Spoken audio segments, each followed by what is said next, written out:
Hello my dear students, आप सभी का स्वागत है प्रेजेंट पार्टिसिपल और पास्ट पार्टिसिपल की इस क्लास के अंदर, जिसमें हम इन दोनों के बीच में कंपेयर करेंगे। ठीक है, प्रेजेंट पार्टिसिपल क्या होता है, पास्ट पार्टिसिपल क्या होता है, क्या समानता है, क्या असमानता है, आज का हमारा डिस्कशन का टॉपिक रहेगा। ठीक है, ये प्रेजेंट पार्टिसिपल और पास्ट पार्टिसिपल दोनों ही फंक्शन किसका कर सकते हैं, एक एडजेक्टिव का फंक्शन कर सकते हैं। इसको जानने से पहले थोड़ा एक बार इसकी डेफिनेशन पर नजर डालते हैं कि पार्टिसिपल आखिर होता क्या है। A participle is a word which can be used as a verb and as an adjective. Participle वो शब्द होता है जिसको हम एक वर्ब के रूप में या एक एडजेक्टिव के रूप में प्रयोग कर सकते हैं। लेकिन बात वही है समझने वाली कि कब हम इसको एक वर्ब के रूप में प्रयोग करेंगे, कब इसको हम एडजेक्टिव के रूप में प्रयोग करेंगे, या सेंटेंस में इसका जो प्रयोग किया गया है, या सेंटेंस में जब इसको लिखा जाता है तो ये किस रूप में लिखा हुआ है, ये हमने जानना है। ठीक है, तो सबसे पहले इसको हम एडजेक्टिव के रूप में जानेंगे कि यह कब एडजेक्टिव का काम करता है, क्योंकि प्रेजेंट पार्टिसिपल और पास्ट पार्टिसिपल का मुख्य जो फंक्शन है वो एडजेक्टिव बनने का ही है। तो function as an adjective, present participle function करता है एक एडजेक्टिव का, और ऐसे ही पास्ट पार्टिसिपल फंक्शन करता है एक एडजेक्टिव का। अब वर्ब की जो फर्स्ट फॉर्म है उसके बाद यदि हम आईएनजी जोड़ते हैं उसको हम प्रेजेंट पार्टिसिपल कहते हैं। ऐसे ही वर्ब की थर्ड फॉर्म का प्रयोग करना पास्ट पार्टिसिपल कहलाता है। आप कहेंगे कि वर्ब की जो फर्स्ट फॉर्म प्लस आईएनजी है ये तो कंटिन्यूस टेंस भी होता है, बिल्कुल होता है। Present continuous tense, past continuous tense या फ्यूचर कंटिन्यूस टेंस, तीनों में ही हम V1 प्लस आईएनजी का प्रयोग करते हैं। इसके अलावा परफेक्ट कंटिन्यूस टेंस, ठीक है, past perfect continuous tense, future perfect continuous tense, उसके अंदर भी V1 प्लस आईएनजी का प्रयोग किया जाता है। लेकिन उस समय V1 प्लस आईएनजी का जो फंक्शन होता है वो होता है मेन वर्ब का। यहाँ पर V1 प्लस आईएनजी का जो फंक्शन है वो क्या है, एक एडजेक्टिव का, मतलब वो एक विशेषण का काम करता है। ठीक है, तो कब है ये वर्ब का काम करेगा वो भी हम आगे करेंगे, लेकिन पहले हम इसको एक एडजेक्टिव के रूप में किस तरह फंक्शन करता है उसको जानेंगे। ठीक है, तो आपने जान लिया V1 प्लस आईएनजी क्या है, प्रेजेंट पार्टिसिपल है। अब ये प्रेजेंट पार्टिसिपल कब होता है सेंटेंस के अंदर, जब इसका प्रयोग नाउन से पहले किया जाता है। नाउन से पहले, वैसे तो देखो नाउन से पहले जो भी शब्द आता है ना वो एक एडजेक्टिव ही होता है, उसकी विशेषता बताने वाला शब्द होता है नाउन के बारे में कुछ न कुछ जानकारी देने वाला शब्द होता है। अब ऐसे ही यदि वर्ब की फर्स्ट फॉर्म प्लस आईएनजी को नाउन से पहले लिखा जाता है तो हमने ये जाना है कि ये V1 प्लस आईएनजी क्या है कि एडजेक्टिव है। कैसे, अब यहाँ पर नाउन, मैं आपके सामने कोई भी एक नाउन लिख रहा हूँ, जैसे यहाँ पर है डांसिंग है वर्ब हमारी, इसके साथ हम एक नाउन जोड़ें, जिसे हम लिखें dancing girl, dancing doll, barking dog, ऐसे हम कोई भी नाउन लिख सकते हैं जो वाक्य के सेंस को क्लियर करे। ठीक है, राइजिंग स्टार, सिंगिंग गर्ल या singing doll, rolling stone, walking stick, ये जो यहां पर वर्ड मैंने जो लिखे हैं वो क्या है, नाउन है। अब ये नाउन है तो इनसे पहले लगने वाला शब्द भी क्या होगा, एडजेक्टिव होगा। डांसिंग डॉल या डांसिंग गर्ल, ये गर्ल की विशेषता बताता है, कैसी लड़की है वो, नाचने वाली लड़की है। डॉल के यहाँ पर लिखे तो कैसी डॉल है वो, डांसिंग डॉल है, नाचने वाली गुड़िया है। बार्किंग डॉग, कुत्ता कैसा है, बार्किंग है मतलब भौंकने वाला है। स्टार कैसा है, राइजिंग स्टार है। ठीक है, तो हमने ये जाना कि V1 प्लस आईएनजी यहाँ पर किस तरह का फंक्शन कर रहा है, एक एडजेक्टिव का फंक्शन कर रहा है। इसको हम दो तरह से प्रयोग कर सकते हैं। पहला प्रयोग कौन सा, एट्रीब्यूटिवली, दूसरा है प्रिडिक्टिवली। ये एट्रीब्यूटिवली और प्रिडिक्टिवली क्या होता है इसको समझो पहले। यूज बिफोर ए नाउन, यदि किसी एडजेक्टिव को नाउन से पहले प्रयोग किया जाता है तो वो यूज कहलाता है एट्रीब्यूटिव। ठीक है, यदि एडजेक्टिव को आफ्टर ए नाउन और ए प्रोनाउन, नाउन या प्रोनाउन के बाद प्रयोग किया जाता है तो वो यूज कहलाता है प्रिडिक्टिवली। भाई एडजेक्टिव किस रूप में प्रयोग किया गया है, प्रिडिक्टिवली यूज किया गया है, एट्रीब्यूटिवली यूज किया गया है। अब आप समझ गए, नाउन से पहले प्रयोग किया जाए किसी एडजेक्टिव को वो यूज कहलाता है एट्रीब्यूटिव। ठीक है, और इसके बाद प्रयोग किया जाता है नाउन या प्रोनाउन के तो वो कहलाता है प्रिडिक्टिवली। इस सेंटेंस में हम इसको देखेंगे कहाँ पर इसको एट्रीब्यूटिवली यूज किया गया है या प्रिडिक्टिवली। ये हमारा टॉपिक ऑफ डिस्कशन नहीं है, लेकिन आपको ये बेसिक जो बातें पता होनी चाहिए कि नाउन से पहले लगने वाला एडजेक्टिव क्या होता है, नाउन के बाद लगने वाला एडजेक्टिव क्या कहलाता है। आई बोट ए डॉल, यहाँ पर डॉल है, डॉल एक नाउन हो गया। अब नाउन से पहले V1 प्लस आईएनजी आया है तो क्या होगा, ये डांसिंग डॉल, इसका मतलब ये डॉल की विशेषता बता रहा है, एडजेक्टिव हो गया। ऐसे ही दूसरा सेंटेंस है हमारे पास, he kept me waiting, he kept me क्या आ गया, ये प्रोनाउन आ गया, प्रोनाउन के बाद V1 प्लस ING क्या कहलाएगा, प्रिडिक्टिवली यूज इसका हमने किया है तो ये एडजेक्टिव हो गया। ठीक है, तो नाउन के बाद या नाउन से पहले किसी भी वर्ब का प्रयोग यदि उसके V1 प्लस ING के रूप में किया जाता है तो वो जो यूज होता है वो एडजेक्टिव का होता है, वो एडजेक्टिव का काम करता है, उसका फंक्शन एक एडजेक्टिव का होता है। ऐसे ही पास्ट पार्टिसिपल में पास्ट पार्टिसिपल का प्रयोग किया जाता है, वर्ब की थर्ड फॉर्म को पास्ट पार्टिसिपल बोलते हैं। आप कहेंगे वर्ब की थर्ड फॉर्म, तो इसमें टेंस में भी आती है, कौन से में, present perfect tense, past perfect tense, future perfect tense. ठीक है, इसमें हमारी वर्ब की थर्ड फॉर्म का प्रयोग किया जाता है। इसके अलावा बी के रूप में या बी के रूप के बाद पैसिव वॉइस में भी हम वर्ब की थर्ड फॉर्म का ही प्रयोग करते हैं, तो पैसिव वॉइस में केवल और केवल वर्ब की थर्ड फॉर्म का प्रयोग करते हैं। लेकिन यहाँ पर वर्ब की थर्ड फॉर्म और टेंस में या पैसिव वॉइस के अंदर जो वर्ब का जो फंक्शन होता है वो होता है एक मेन वर्ब का, लेकिन यहाँ पर इसका वर्ब की थर्ड फॉर्म का फंक्शन क्या है, एक एडजेक्टिव का है। जब वर्ब की थर्ड फॉर्म एक एडजेक्टिव का फंक्शन करता है तो कहलाता है पास्ट पार्टिसिपल। जब वर्ब की थर्ड फॉर्म किसी भी हेल्पिंग वर्ब से पहले, हेल्पिंग वर्ब कौन सी लगेंगे इसमें, हैज, हैव, हैड, इस तरह से हमारी कोई भी हेल्पिंग वर्ब लगती है उससे पहले ये जो हमारी हैज, हैव, हैड है, इसके बाद वर्ब की थर्ड फॉर्म का प्रयोग होता है तो वो होगा हमारा टेंस, मतलब वो मेन वर्ब हो गई। ठीक है, और मैं आगे क्लियर करूंगा थोड़ा सा। अब आप पहले इसको इस तरह समझ लेंगे कि एडजेक्टिव का फंक्शन कब करता है, कैसे करता है। तो सेम बात है जैसे हमने यहाँ पर कहा था, नाउन से पहले V1 प्लस ING एडजेक्टिव होता है, ऐसे ही नाउन से पहले वर्ब की थर्ड फॉर्म भी आती है तो वो भी एक एडजेक्टिव ही होता है। तो ब्रंट यहाँ पर क्या है, एक एडजेक्टिव। लेकिन कब, ब्रंट कब एडजेक्टिव बनेगा, जब इसके बाद नाउन होगा। यदि आपने नाउन नहीं लिखा है तो फिर ये एडजेक्टिव नहीं रहेगा। ठीक है, तो यहाँ पर हम कोई भी एक नाउन लिख सकते हैं, जैसे ब्रंट, यहाँ पर नाउन की जगह लिख दो ब्रंट चाइल्ड। ठीक है, burnt house, broken glass, stolen pen, tired man, injured person या injured soldier, exhausted man, exhausted person. ठीक है, तो अभी हमने देखा वर्ब की थर्ड फॉर्म तो है ही, लेकिन इसके बाद तुरंत बाद क्या है, नाउन आया, और नाउन से पहले वर्ब की थर्ड फॉर्म क्या कहलाएगी, एडजेक्टिव कहलाएगी। मतलब फंक्शन एडजेक्टिव का है और उसको क्या बोलेंगे हम, पास्ट पार्टिसिपल। ठीक है, इसका प्रयोग भी सेम ही है, यूज बिफोर ए नाउन। यदि वर्ब की थर्ड फॉर्म को नाउन से पहले प्रयोग किया जाता है तो क्या कहलाएगा, एट्रीब्यूटिवली इसको प्रयोग किया गया है। आफ्टर ए नाउन और प्रोनाउन तो सेम बात, प्रिडिक्टिवली इसको प्रयोग किया गया है। एग्जाम्पल से समझो, his tattered coat needs mending. अब कोट क्या है, एक नाउन है, और नाउन से पहले वर्ब की थर्ड फॉर्म क्या हो गया, एडजेक्टिव हो गई। ठीक है, ये अभी आपने देखा ही है। तो ये नाउन हो गया, नाउन से पहले टैटर्ड आया है, इस कोट की विशेषता बता रहा है, तो ये टैटर्ड क्या है, एक एडजेक्टिव है, ना कि एक वर्ब। ठीक है, ऐसे ही the man seems worried, man noun है और नाउन के बाद वर्ब की थर्ड फॉर्म एडजेक्टिव हो गया।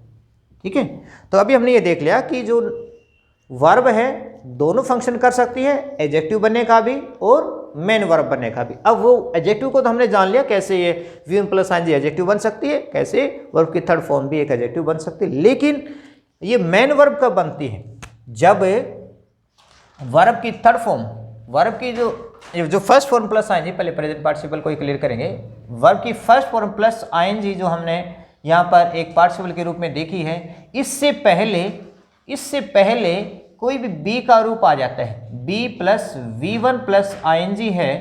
ठीक है, एक्टिव की बात कर रहा हूं मैं, पैसिव वॉइस में तो वर्ब की थर्ड फॉर्म आएगी बी के बाद, लेकिन एक्टिव वॉइस के अंदर यदि V1 प्लस ING लगी हुई है तो उस समय ये V1 प्लस ING क्या होगी, एक वर्ब होगी। और कौन सी वर्ब होगी, ये मेन वर्ब होगी। क्या होगी, ये मेन वर्ब। कैसे, बी के रूप को जानो पहले, इज, एम और आर, ये है प्रेजेंट के बी के रूप। ठीक है, प्रेजेंट में बी का रूप होता है इज, एम, आर। इसके बाद V1 प्लस ING है, तो इसका मतलब हमने ये क्या मानना है, ये किसका काम कर रहा है, वर्ब है ये। ठीक है, मेन वर्ब है। ऐसे ही पास्ट में यदि वाज या वर है, इसके बाद V1 प्लस ING है, तो ये फंक्शन करेंगे किसका, मेन वर्ब का। ठीक है, और देखो बी का रूप यदि हम मॉडल की बात करें या फ्यूचर की बात करें तो शैल बी और will be future continuous tense में लगते हैं। तो शैल बी विल बी के बाद V1 plus ING future continuous tense, is am are के बाद V1 plus ING present continuous tense, was were के बाद V1 plus ING past continuous tense. ऐसे ही शैल बी और विल बी के बाद V1 plus ING future continuous tense, ठीक है। और यदि हैज बीन या हैव बीन या हैड बीन, इनके बाद V1 प्लस आईएनजी लगता है तो होगा हमारा हैज बीन हैव बीन, इसके बाद V1 प्लस आईएनजी होगा प्रेजेंट परफेक्ट कंटिन्यूस टेंस, और had plus V1 plus ING होगा पास्ट परफेक्ट कंटिन्यूस टेंस। ऐसे ही फ्यूचर में भी होता है। फ्यूचर में क्या हो जाएगा, शैल हैव बीन या will have been plus V1 plus ING, ठीक है। तो अभी हमने क्या देखा है, यदि V1 प्लस आईएनजी किसी नाउन से पहले प्रयोग किया जाता है तो V1 प्लस आईएनजी का फंक्शन क्या होगा, एक एडजेक्टिव का है, मतलब वो क्या है, प्रेजेंट पार्टिसिपल है। यदि V1 प्लस आईएनजी से पहले कोई भी हेल्पिंग वर्ब आई है, मतलब बी का रूप है, is am are was were, ठीक है, is am are was were, या यहाँ पर बी का रूप बी लगा है, बीन भी लगा है, ठीक है, क्योंकि यहाँ शैल और विल के बाद तो बी लगता है, शैल बी विल बी, तो बी का रूप आता है, उसके बाद V1 प्लस आईएनजी क्या कहलाएगी, हमारी मेन वर्ब कहलाएगी, ठीक है। अब यदि इसी वर्ब को, डांसिंग वर्ब हमने यहाँ पर लिखी है, एक एडजेक्टिव के रूप में प्रयोग किया है, क्योंकि डांसिंग गर्ल बोला हमने, डांसिंग डॉल बोला है। यदि हम इसको मेन वर्ब के रूप में प्रयोग करेंगे तो इससे पहले हमने क्या लगाना पड़ेगा, एक हेल्पिंग वर्ब लगानी पड़ेगी। कैसे, सी इज डांसिंग, वह नाच रही है, सी वाज डांसिंग, वह नाच रही थी, सी विल बी डांसिंग, ऐसे हम बता सकते हैं बी का रूप लगाकर, ठीक है। लेकिन वहां पर फंक्शन क्या होगा, वो मेन वर्ब का होगा। ऐसे ही प्रेजेंट पास्ट पार्टिसिपल में भी क्या है, वर्ब की थर्ड फॉर्म लगती है। लेकिन यदि हम इसको टेंस के रूप में जानेंगे तो इनसे पहले क्या लगना चाहिए, या तो हैज आएगा, या हैव, या हैड। हैज हैव के बाद वर्ब की थर्ड फॉर्म लगती है तो प्रेजेंट परफेक्ट टेंस, हैड के बाद वर्ब की थर्ड फॉर्म लगती है तो पास्ट परफेक्ट टेंस, ठीक है। ऐसे ही शैल हैव या विल हैव के बाद वर्ब की थर्ड फॉर्म लगती है फ्यूचर परफेक्ट टेंस।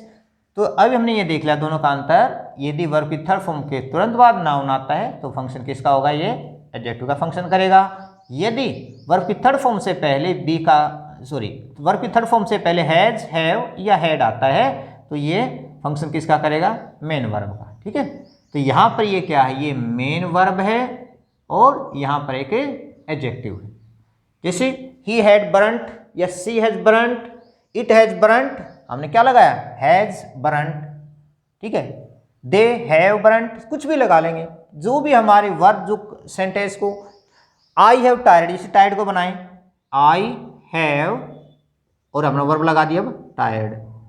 तो यहाँ पर देखो टायर्ड वर्ब है, इससे पहले क्या आया है, एक हेल्पिंग वर्ब आई है हैव, तो इसका मतलब यहाँ पर टायर्ड यहाँ पर एक एडजेक्टिव नहीं है, एक मेन वर्ब है, क्योंकि इससे पहले एक हेल्पिंग वर्ब आ गई, ठीक है। जब भी वर्ब की थर्ड फॉर्म से पहले कोई भी हेल्पिंग वर्ब आती है तो वो मेन वर्ब का फंक्शन करती है। यदि थर्ड फॉर्म से पहले या इसके बाद में नाउन आता है तो वो क्या, किसका फंक्शन करेगा, क्योंकि हमने देखा भी ये एट्रीब्यूटिवली और प्रेडिक्टिवली दोनों तरह से प्रयोग किया जा सकता है। क्योंकि थर्ड फॉर्म से पहले, थर्ड फॉर्म जो हमारी होती है वर्ब की जो थर्ड फॉर्म है उसके बाद नाउन आता है, या ये यहाँ पर जो थर्ड फॉर्म दिख रही है आपको, इससे पहले नाउन आता है, तो ये एक वर्ब नहीं है, ये केवल एडजेक्टिव है। तो हमने इन दोनों के अंदर कभी जान लिया। अब आपके सामने एक छोटी सी एक्सरसाइज है जिसमें आप लोगों को ये बताना है कि प्रेजेंट पार्टिसिपल है, ये एडजेक्टिव ही है, क्योंकि हम प्रेजेंट पार्टिसिपल और पास्ट पार्टिसिपल करें। प्रेजेंट पार्टिसिपल मतलब पार्टिसिपल का मेन जो फंक्शन होता है ना, वो एक एडजेक्टिव बनने का ही होता है, ठीक है। वैसे तो ये कंटिन्यूस में भी, वो प्रेजेंट पार्टिसिपल कंटिन्यूस बनने का काम करता है, कंटिन्यूस टेंस में इसको प्रयोग कर सकते हैं, ऐसे ही पास्ट पार्टिसिपल परफेक्ट टेंस में इसको प्रयोग कर सकते हैं। लेकिन मुख्य इसका जो फंक्शन क्या होता है, वो एडजेक्टिव बनने का होता है। तो ये एडजेक्टिव हैं, यहाँ पर जो एक्सरसाइज लिखी हुई उसमें ये प्रेजेंट पार्टिसिपल या पास्ट पार्टिसिपल है, उन दोनों का हमने कंपेयर करना कि आखिर लगना कौन सा चाहिए, ठीक है। अगर हम इसकी थोड़ा सा उसकी हिंदी का भी सहारा लें तो पास्ट पार्टिसिपल का जो सेंटेंस होगा, जो हमारी वर्ब जो होगी उसके अंदर में क्या देखना, हुआ, हुए या हुई, इस तरह की सेंस निकलेगी। जैसे बर्न्ड चाइल्ड, जला हुआ, ठीक है, ब्रोकन ग्लास, टूटा हुआ। तो हुआ, हुए या हुई की सेंस देता है सेंटेंस हमारा, तो हमने देखना है कि वो पास्ट पार्टिसिपल है, और पास्ट पार्टिसिपल हमने क्या लगाना, वर्ब की थर्ड फॉर्म लगानी। ठीक है, अब जरा देखो, आई सा एक टायरिंग मैन या टायर्ड मैन, मैंने एक थका हुआ व्यक्ति देखा या थकने वाला व्यक्ति देखा। यहाँ पर क्या बात करते हम, डांसिंग डॉल, नाचने वाली गुड़िया, डांसिंग गर्ल, ठीक है, नाचने वाली लड़की। तो नाचने वाली गुड़िया या नाचने वाली लड़की।